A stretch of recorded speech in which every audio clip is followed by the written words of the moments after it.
Hi there, thanks for joining me. I wanted to share with you a guide to visiting Machu Picchu. My name's Vanessa, and my husband and I visited Machu Picchu last year in July 2024, and it is beautiful. It is just as awe-inspiring as you would imagine, and I really recommend going there.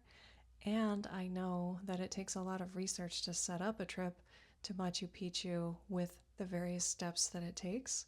So I wanted to share some tips with you and some of the research that my husband and I did when we were preparing, and also tell you about our itinerary.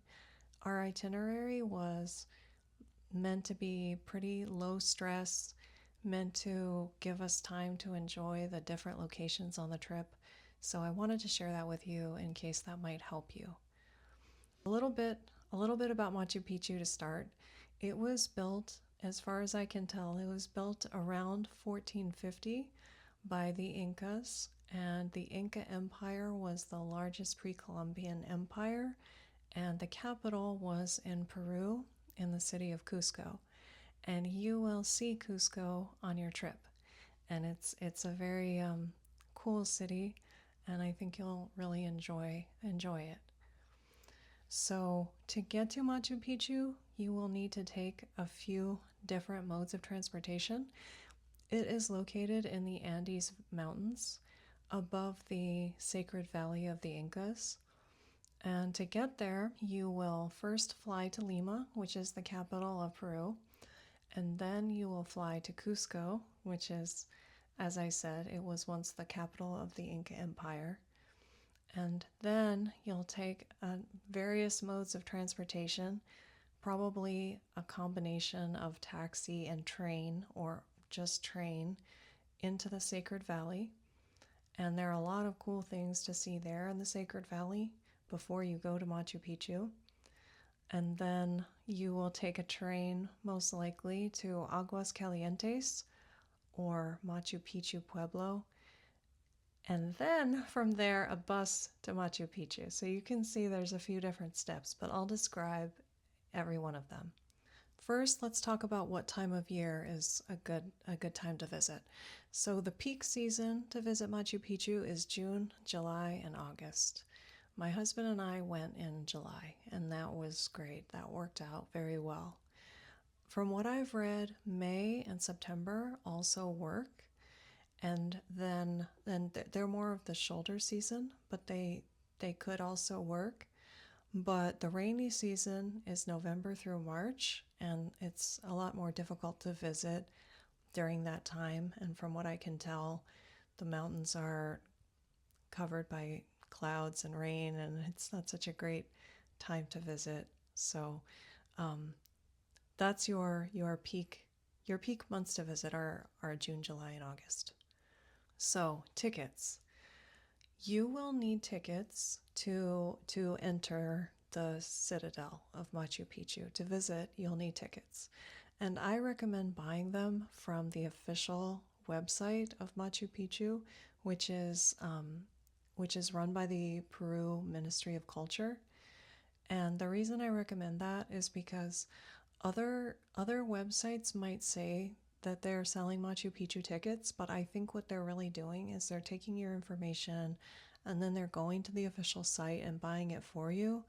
And I personally don't really see the reason to have someone do that. I think I would rather just go directly to the correct site and buy them myself and have them myself, but it's up to you.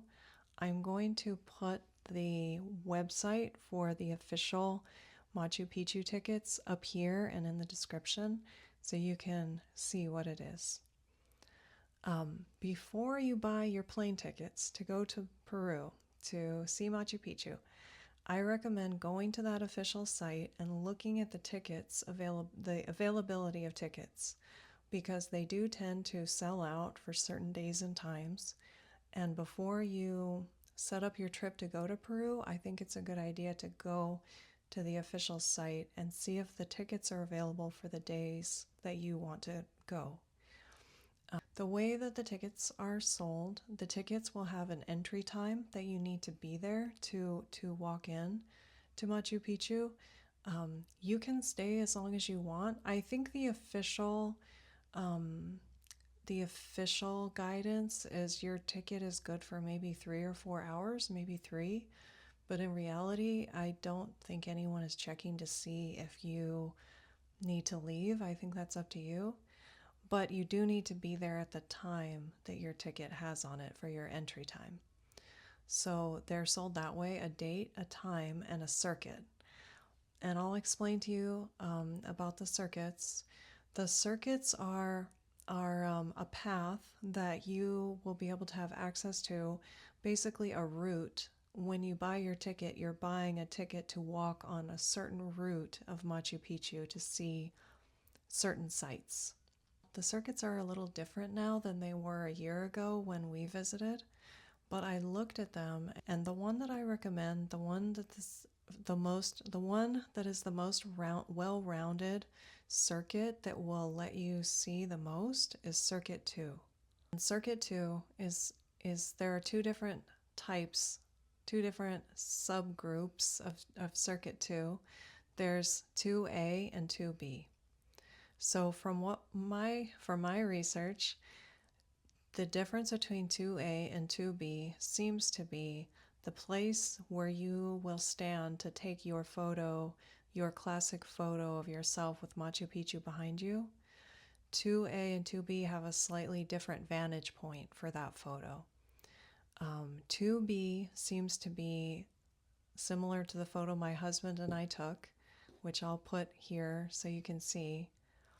And 2A seems to be, the Circuit 2A gives you a view that's a bit closer up. Where you're going to stand and take that photo is a little bit more zoomed in, with a little bit less kind of panoramic view of the mountains around you. I'm going to put a link in the description of a website that explains very well and gives you a sample photo of 2A and 2B so you can look at it and sort of judge what kind of photo you want when you visit. Something that I read, and I don't know if this is accurate, but I read that they're not really enforcing that strictly. If you buy a ticket for Circuit 2A, but you want the photo in 2B, from what I've read, you should be able to do that. You should be able to take the photo in both places. But I'm not 100% confident in that, so I don't think I would count on that. Circuit 2 is the ticket that I recommend the most, because that will give you the experience of being kind of up high, being able to take that photo, being able to look down into the citadel, and then actually walking down and touring around it, and then coming back out. So it has a lot of experience. You're getting a well-rounded experience. You're experiencing a lot of Machu Picchu by doing Circuit 2.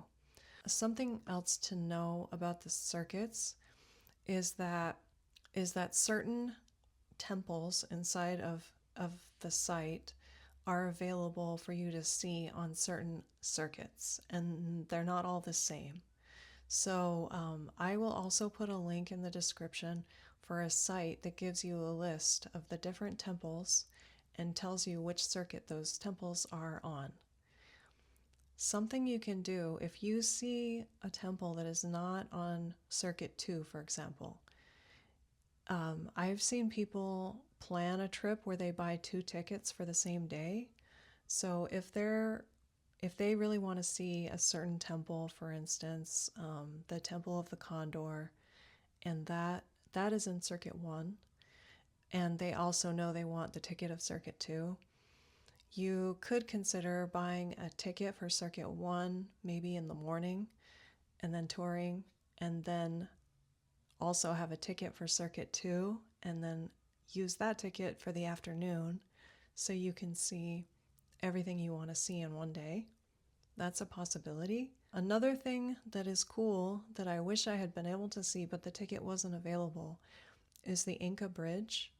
And I've read a lot of good things about the Inca Bridge, and that it is very cool and interesting to see that and to do that. It's a hike, and that is one of the Circuit 1 tickets.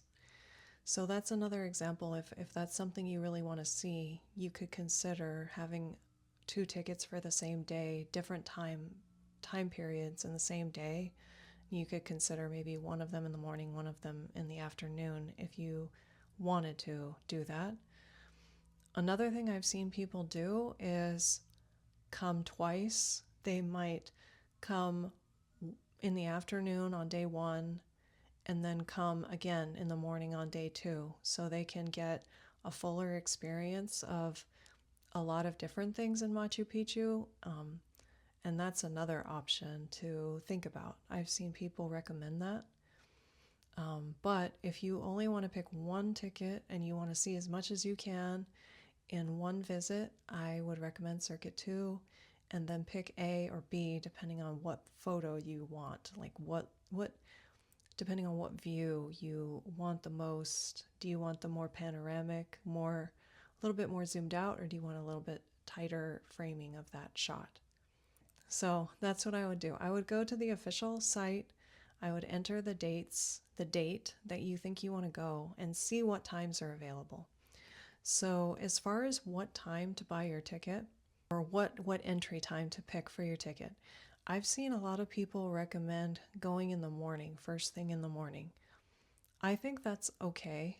The reason that I picked afternoon, and our ticket was for 1 o'clock, and we did that because we read that often in the morning the mountains are covered up by fog or clouds, and those clouds will clear up by the afternoon a lot of times. So with a ticket for 1 o'clock, that felt safer to make sure we were able to get a picture that we wanted that had the mountains behind us and had those mountains not covered up by clouds.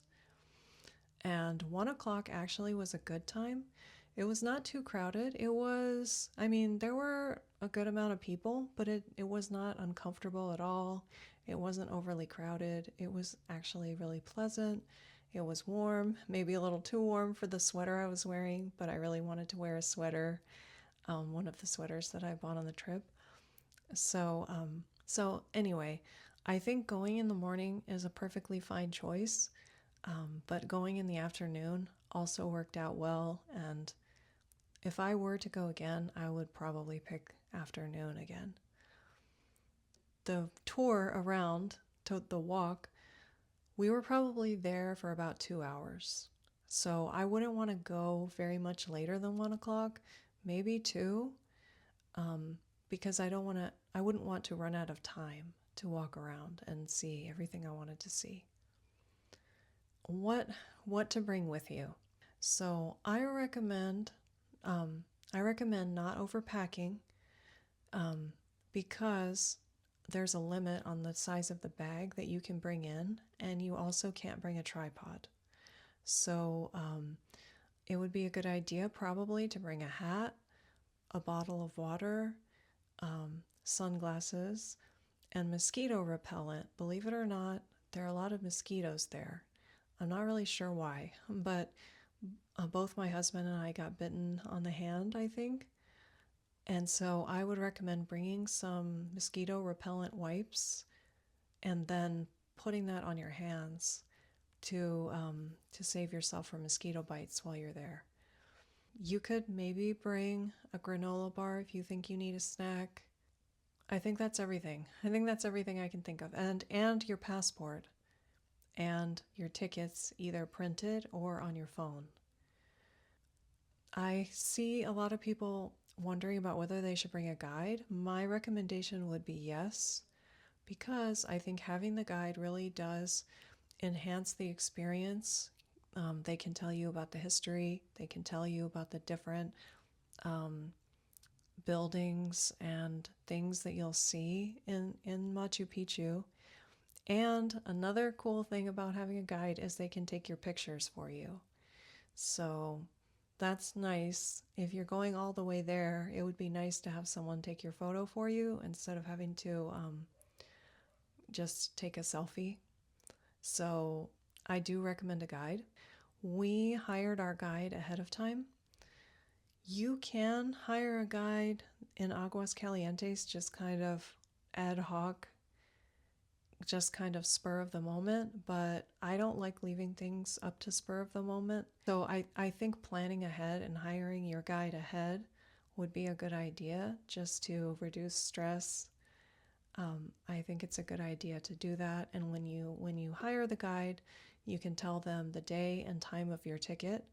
Our guide met us at the hotel, and then we walked together to the bus to line up for the bus that went up to Machu Picchu.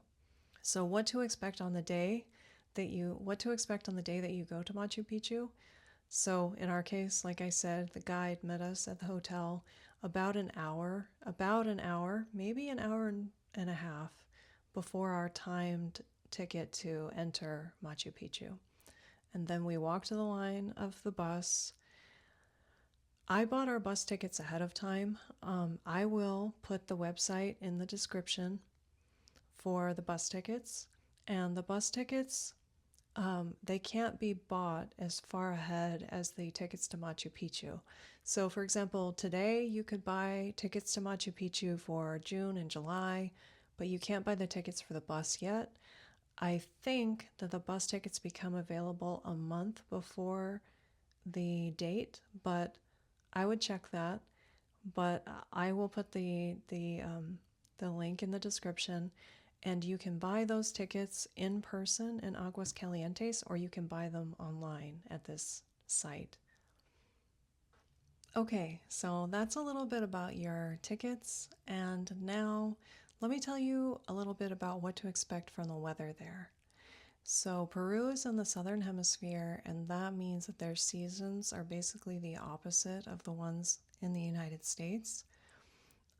But during June, July, August, the peak season for visiting Machu Picchu, it will be cold at night and warm during the day. So, colder than you might expect, actually. In Cusco, um, in Cusco, it will be probably in the 30s at night, and during the day, it will probably be in the 70s. So, what I experienced was that the sun during the day can be very strong and warm and bright, and then at night and in the morning, it can be really cold. So, when you are choosing your hotels, it's good to read what people are saying in the reviews about the heat, because I found that there were some complaints about certain hotels in Cusco. Maybe their heat is not so good and people felt cold at night. So that's something to think about when you're doing your research about your hotels. So I did a separate video about what I recommend packing, but I would recommend wearing layers, maybe like a t-shirt, a sweatshirt, or a hoodie that you can take on and off. A denim jacket, I think, is really great. And then an insulated jacket that you can pack down small in your bag, but that can keep you warm at night and in the morning. And there were certain times when we were in Cusco that I did wear that jacket, so I do think it's a good idea to have it. It's cold. It can be cold there sometimes. But during the day, it's bright and warm, so sunglasses and a hat are really great to have, and sunscreen. Hats, just to let you know, you can buy a hat there. That's one of the cool things about going there is these really beautiful hats that you see for sale in a lot of different places in the Sacred Valley in Cusco. I personally just don't always fit hats that I find. It's hard for me to find a hat that feels comfortable. So I couldn't find one that I really liked, but I saw plenty of people visiting. I saw plenty of tourists buying cool hats there, so you could think about bringing a baseball cap as a backup and then trying to find a hat there. That's an option too. Speaking of packing, I would recommend packing light for this trip and trying to pack in a carry-on and not a checked bag if you can. And the reason is that you will be going on a couple different planes, you'll be going on trains, and the trains that you will be going on don't have space for luggage. A carry-on size suitcase works.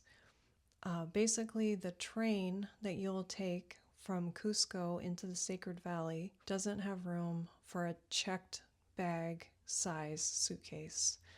It does have room for a carry-on size suitcase that will go on the train with you, and it can kind of go under your feet, kind of under the little table in front of you or next to your feet, and that works, and I did that, and it's perfectly fine.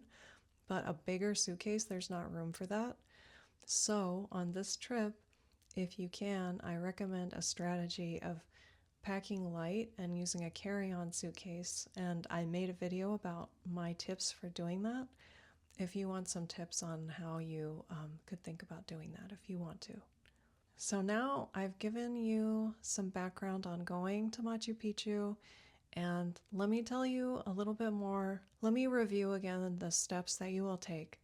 So you'll fly into Lima, then you'll fly into Cusco, and then either a taxi or a train into the Sacred Valley, and finally a bus up to Machu Picchu from Aguas Calientes. Let me tell you a little bit about the train part of this trip. So the two main trains companies that you have to choose from are Peru Rail and Inca Rail, and we took Peru Rail.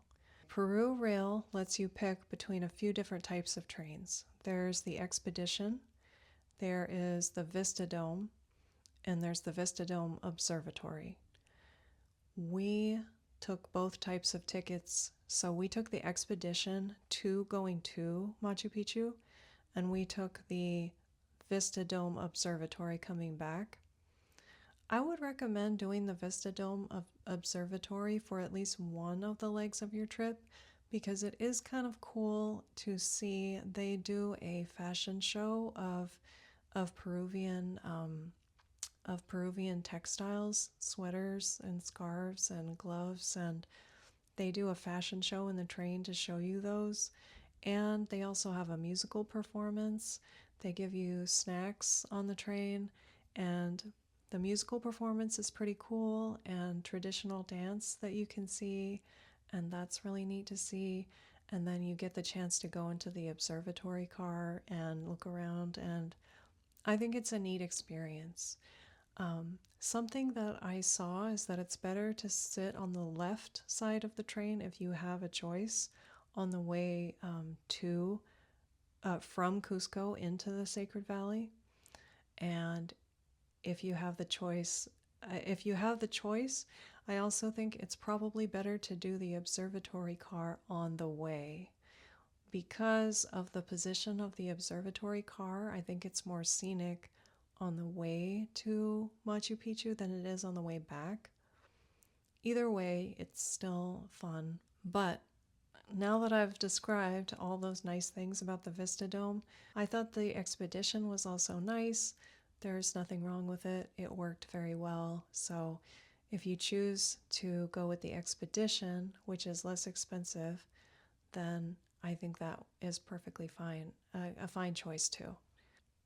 When we bought our tickets online, we were not able to choose our seats on the train, and they were just automatically assigned to us. So on the Expedition, we sat close to each other but across from each other. And on the Vista Dome Observatory train, we were seated next to each other with a small table in front of us. And I don't know if it's always like that on every train for every one of those tickets that you'll buy, or if it varies, but that was how it was for us. Now that I've given you some of those tips, let me walk you through the itinerary that we went on that worked for us. And I think this could be helpful to you. I know that when we were planning, it was a little bit hard to tell how long to stay at what location and what to see. So I want to share some things that I hope will help you. This trip is about 13 days that I'm about to describe to you. So it's almost 2 weeks. And there are places where you could shorten this, or you could add time if you have more time. So, okay, day 1, you'll be flying to Lima, the capital of Peru. And depending on where you're coming from, you'll probably get there in the afternoon or the evening. And if you would like to spend a day in Lima before you go on your Machu Picchu trip, I would recommend arranging your transportation out of the airport ahead of time instead of just walking out and trying to book a taxi. It's better to plan ahead on how you are leaving the airport. And one good way of traveling from the airport to Miraflores, which is the neighborhood where I would recommend staying because it's really beautiful. It's by the ocean. There's many good restaurants and things to see there. A good transportation method is a bus called Airport Express Lima, and I will put the link in the description. It is affordable, it is comfortable, and they have a bus every hour. I think it's from the morning until about 8 p.m. and that will be on their website, but it's a bus every hour. And you can buy the tickets on their website or you can buy them in the airport. So that is a good and affordable option to get from the airport to Miraflores if you want to do that.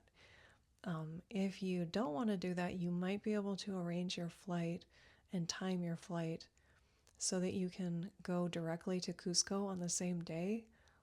I don't think I would do that. I don't think that fits in the category of a stress-free itinerary, but I guess you could. So if you want to take the Airport Express Lima, it has several stops in Miraflores that you can choose from to get off the bus.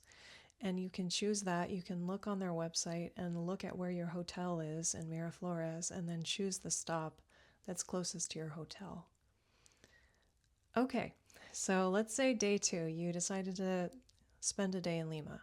If you want to explore Lima, well, first of all, the restaurants in Miraflores are wonderful, and there are a lot of really nice places to go and delicious Peruvian food to experience. And I hope you enjoy the Peruvian food there, and I feel jealous if you're going, and I hope you enjoy it because it's amazing.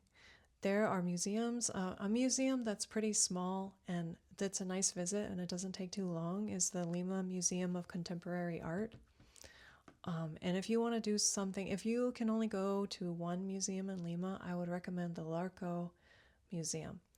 It is a beautiful museum with a really nice garden and a really nice restaurant, and it is focusing on pre-Columbian Peruvian art. So it's a very peaceful place to go. I would recommend taking a walk on the Costa Verde, which is the walk along the coastline and enjoying the ocean.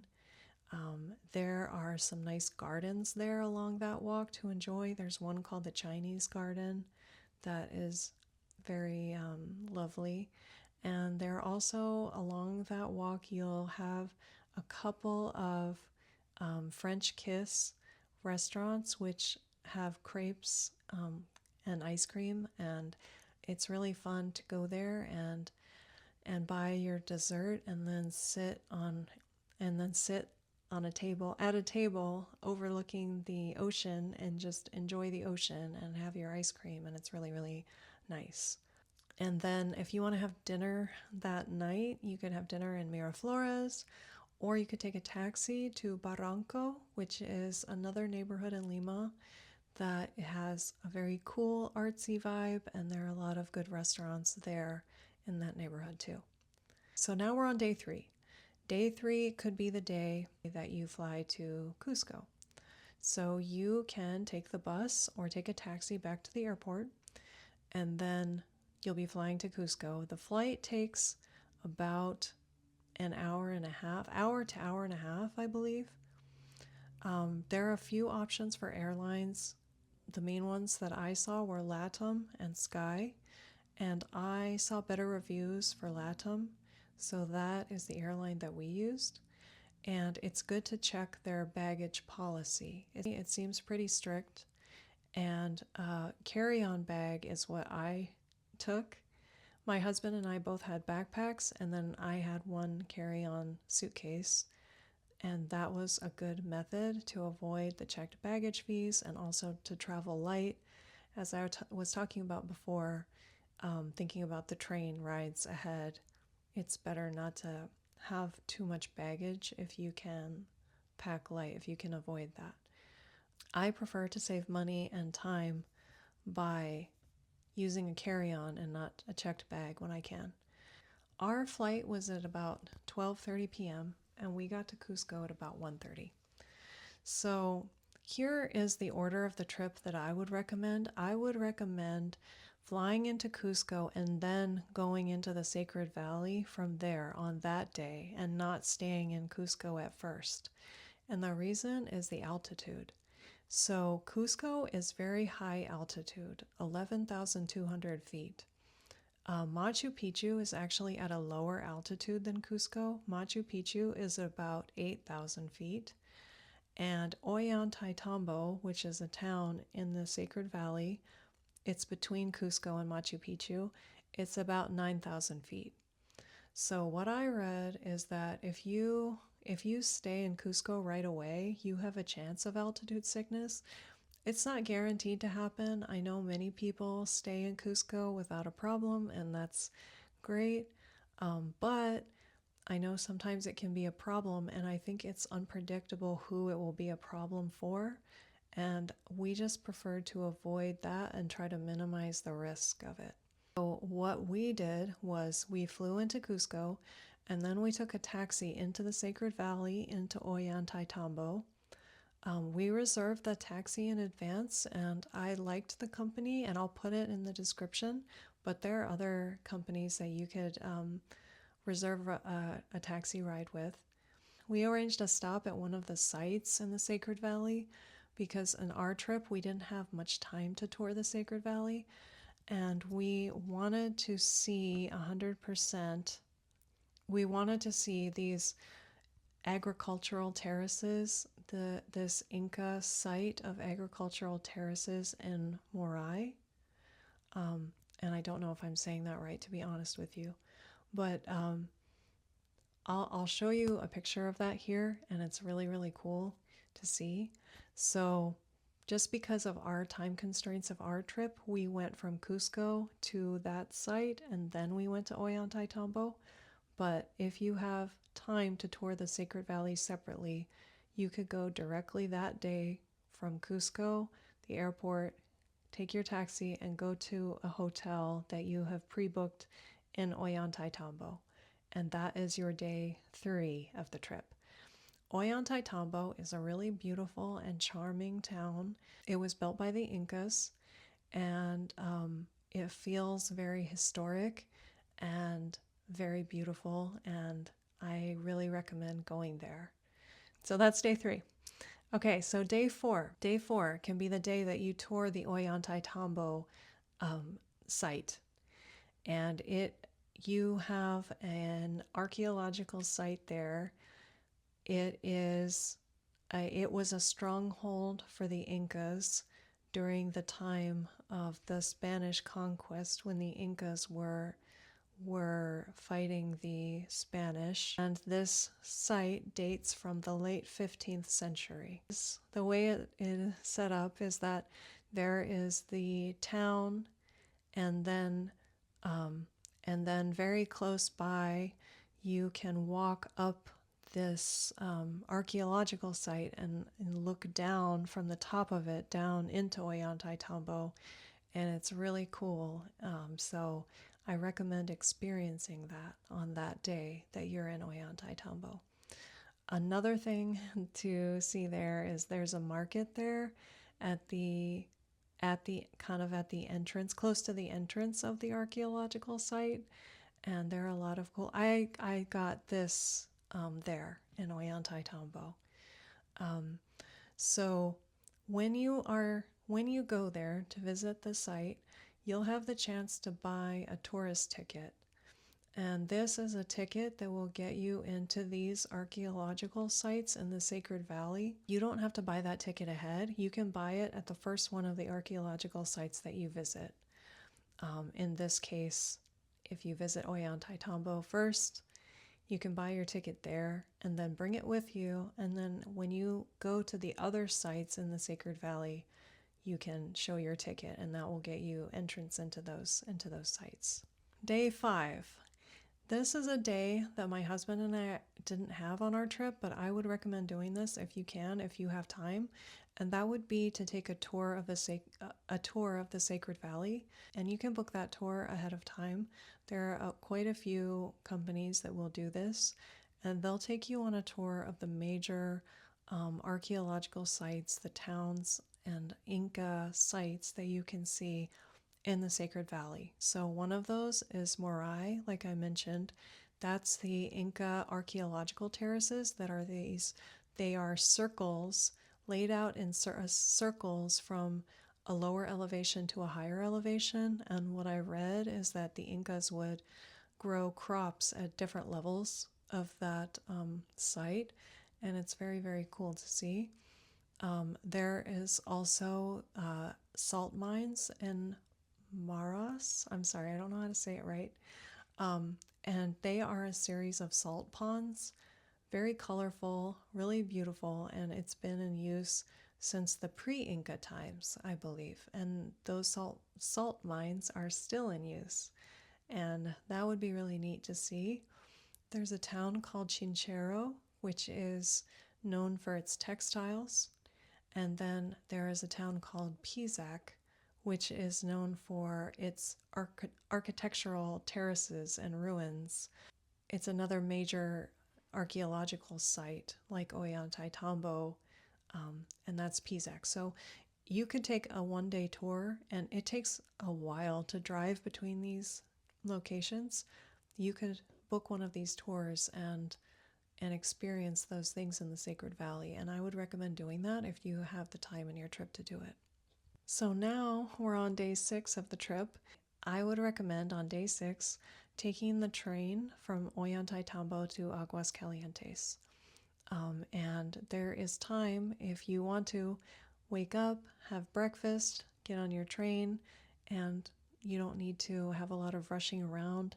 But because the train it's a pretty and scenic ride, I wouldn't recommend going in the evening. That's something that we considered, but we decided no, it's better to go during the day because that train ride is pretty. You can see the mountains, you can see the landscapes around you, and so I think going during the day is a good idea. It takes about it took about 1.5 hours to ride the train from Ollantaytambo to Aguas Calientes, but you need to be at the train station ahead of time. And when you buy your ticket, they will tell you when you should be at the train station, but definitely go ahead of time. You'll be able to choose when you are buying your ticket. Also, ahead of time, I would recommend Peru Rail or Inca Rail. You'll have those two to choose from. We went on Peru Rail and we had a nice time. I read good things about Inca Rail too. I don't think one is necessarily better than the other, but we took Peru Rail, I think, because of the availability of the tickets on the days. So definitely this is another ticket I would recommend buying before you travel to Peru and not trying to buy your ticket on the day of your trip, because when we were looking at tickets, the times do sell out and not every time is going to be available. So I think it's good to plan ahead and buy those ahead of time if you can. And also, as I was saying about the baggage, the luggage, they don't have much room on the train for luggage, and the size that you can take is limited.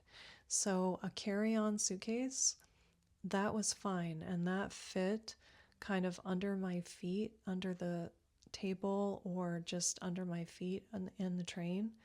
They don't really have big luggage racks for you to put your luggage on.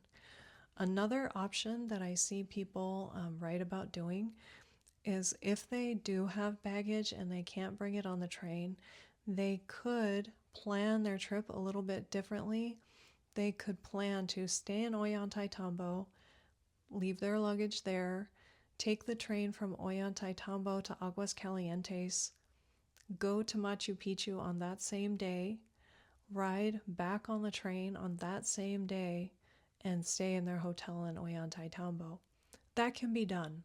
There are different ways of doing this, The way that we chose to do it was just to kind of minimize the travel on the day of Machu Picchu, because I think it's more fun to focus on the visit and not have to ride two different trains on the day of visiting Machu Picchu. But it is up to you.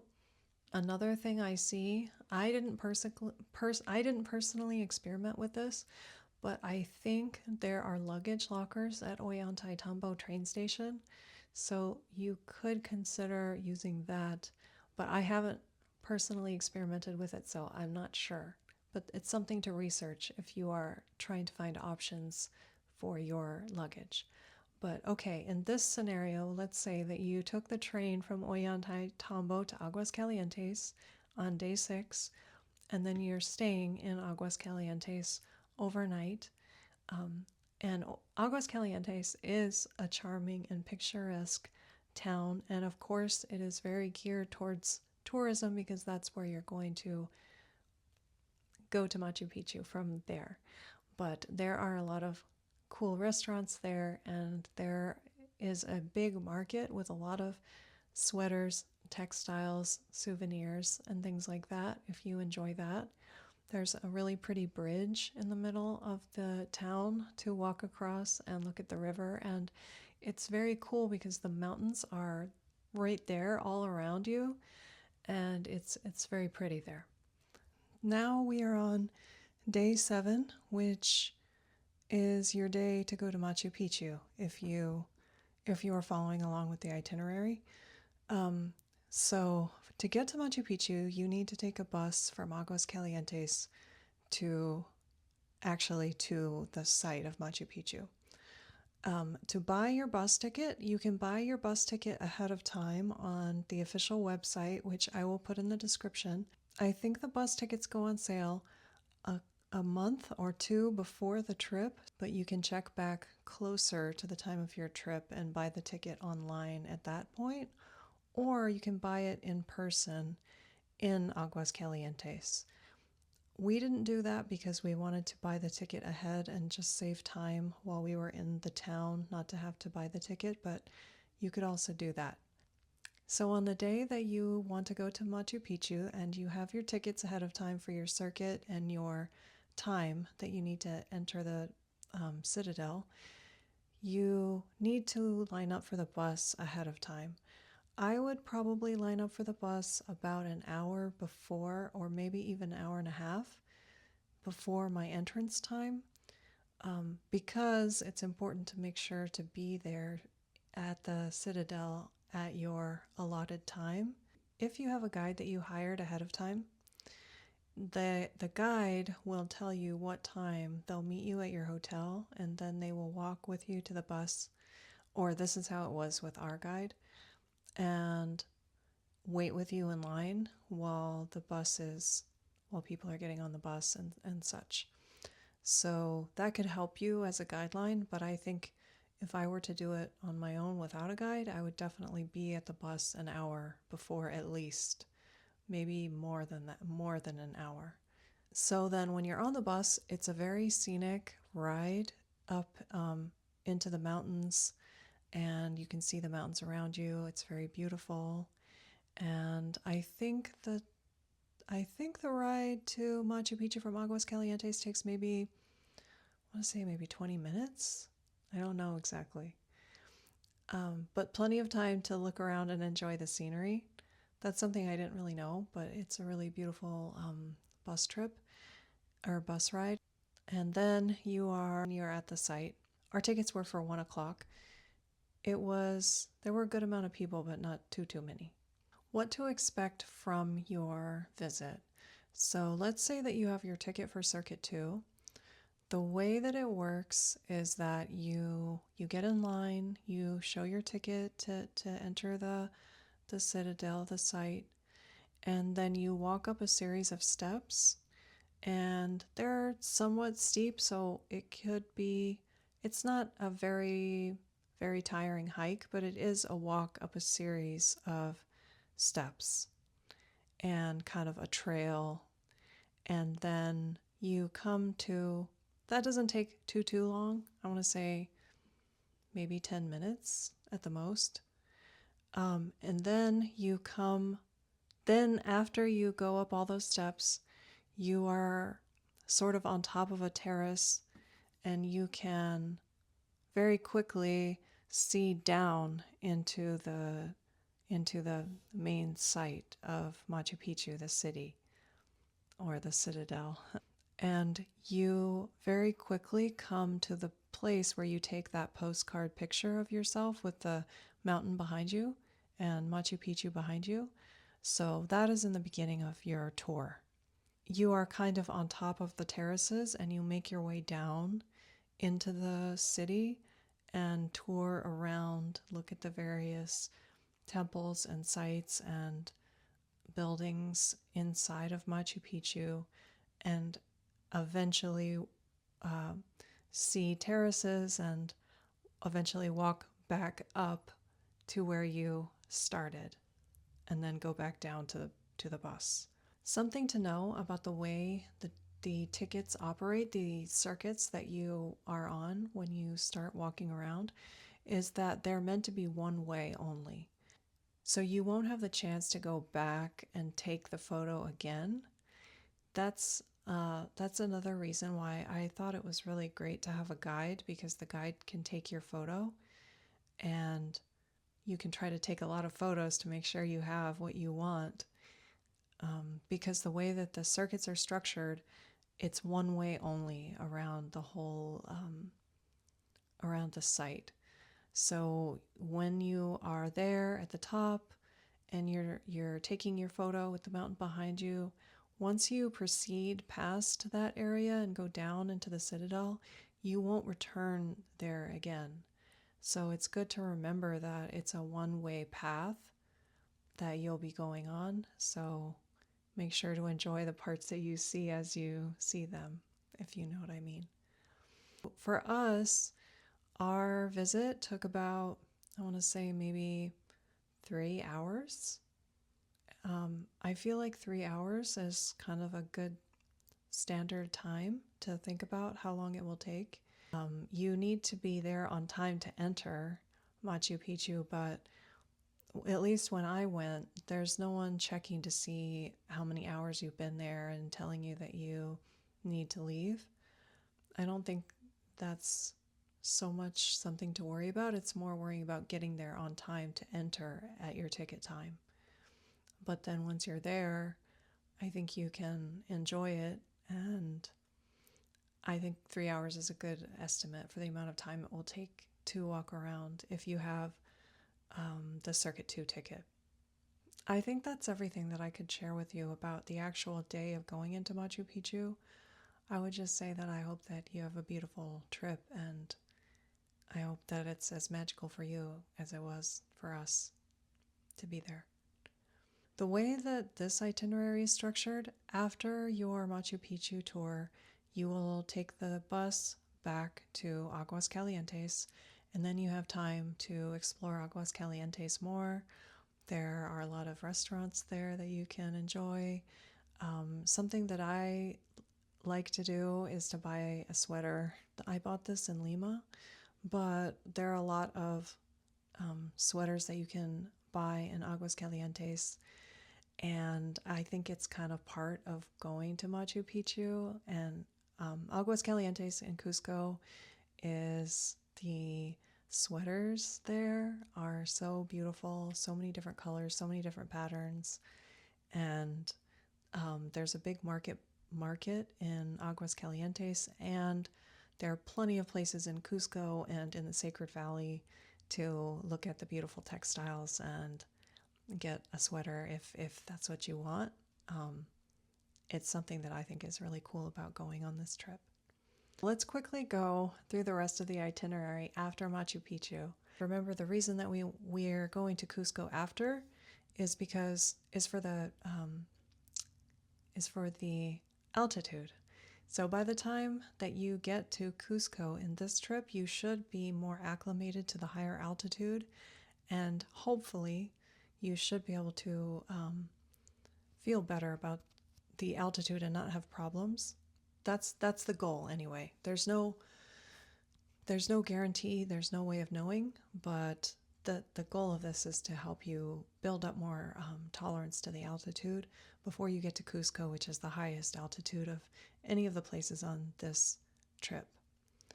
So, or before you sleep overnight in Cusco, is what I mean. So, let's say day 8, you would take the train again from Aguas Calientes to Ollantaytambo and then a taxi to your hotel in Cusco. So you have a couple of choices to go from Aguas Calientes to Cusco. You can book a train ticket that will take you there, but I could not find a train ticket that went all the way directly from Aguas Calientes to Cusco. I saw that you can buy a ticket, but it's a multi-mode of transportation where it's going to take you part of the way on a train and part of the way on a bus. And to me, that seemed a little bit stressful to have to switch modes of transportation that way. And I don't know why, but it seemed kind of stressful to me. So what I decided to do is we took the train back again from Aguas Calientes to Ollantaytambo, and then we took a taxi that we reserved ahead of time from Ollantaytambo to Cusco. And the taxi took us directly to our hotel, and we arranged that ahead, like I said.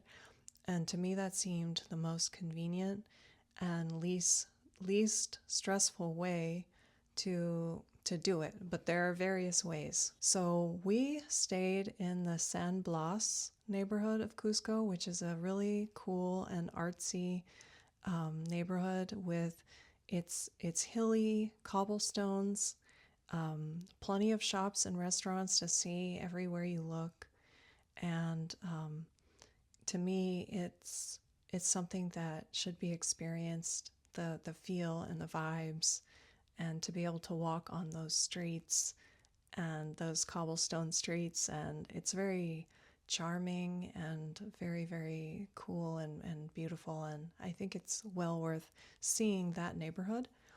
And that's why we chose our hotel there, to make sure that we were able to experience that part of Cusco while we were in Cusco. A tip for you when you are picking your hotel in Cusco, it's good to read the reviews and check on what people are saying about the hot water and what they're saying about heat at night.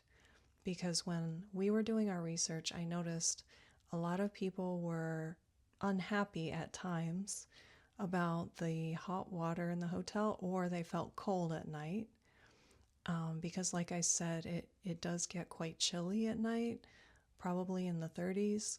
So it's something to just pay a little bit of attention to when you're searching for your hotel, and make sure the reviews are fairly good. That would be my advice when you're picking your hotel. Day 9 is your day to enjoy Cusco. And one thing that I would definitely recommend doing is touring Sacsayhuaman, which is an Inca fortress that is on a hill in the northern part of the city. It's kind of on a hill overlooking the city. It was constructed in the 1400s, and it is awe-inspiring to see. And you can see the amazing architecture, the way that the stones are placed next to each other, the way the stones are placed so precisely and very close next to each other. And I don't know the methods of architecture, but it's amazing to see. And you'll also be able to see some of those types of architectural elements in Cusco when you're walking around the city, and it's really neat. But okay, so I would recommend Sacsayhuaman 100%. And then the other place that we wanted to make sure to go is Coricancha, which is the Temple of the Sun. And this is a sacred site of the Incas that is now within a church, the church and convent of Santo Domingo. So you can see the ruins, I guess you would call it, of the Inca Temple of the Sun. and it is very awe-inspiring to see also the architecture, the way it's constructed. It's something amazing to see, and it is within a Spanish church that the Spanish constructed on that site, sort of around the Temple of the Sun. So you can tour that church and that church and convent of Santo Domingo, and at the same time view Coricancha within it. Something to know is that that site is not on the tourist ticket that you bought. Remember way back earlier in the trip when you bought a tourist ticket for the sites in the Sacred Valley? Sacsayhuaman is on that ticket, but the Church of Santo Domingo and Coricancha are not on the ticket. That's something that you need to purchase separately at the church when you go to tour it. And just wanted to let you know because that's something that we didn't know, and we were a little bit confused. So just letting you know, it's not on the tourist ticket. Another place that I really think is a must is Plaza de Armas in Cusco, to get that bustling feel of the city and be able to see the shops and the sights and just experience being there. I 100% recommend that. And there are so many places in Cusco that we didn't get to, but those are a few suggestions of things that you might enjoy seeing there. So that would be day 10, or that would be day 9. Day 10 would be a second day in Cusco if you have the time for that. On our trip, we did not have the time for a second day in Cusco. I really wish we would have. A place that we didn't get to is the San Pedro Market. I see a lot of people talking about visiting that market. A place that it looks really cool that we didn't have a chance to go is Rainbow Mountain, and you can book a tour from Cusco to Rainbow Mountain, and that would be really neat to see. That would be your day 10 if you have that time. So day 11 would be flying back from Cusco to Lima, and if you are going directly home from Lima, that would be your goodbye to Peru. And if you wanted to visit Miraflores again, you could take the Airport Express Lima again, the bus to Miraflores, and enjoy Lima again. Maybe if you have an extra day, day 12, that could be a day to enjoy Miraflores more, or go to Barranco if you haven't been there yet, and enjoy any other of the delicious Peruvian food that you haven't had yet, or see the ocean again, anything you want. And then day 13 would be flying home. So thank you for joining me for this video. I hope that you have an amazing trip. I hope you see so many beautiful things, take plenty of pictures. I hope this has helped you. I know there are a lot of steps to the trip, but each one can be planned, and then you don't have to worry so much on the actual trip. You can just enjoy, and I really hope that you do. And thank you for joining me for this video.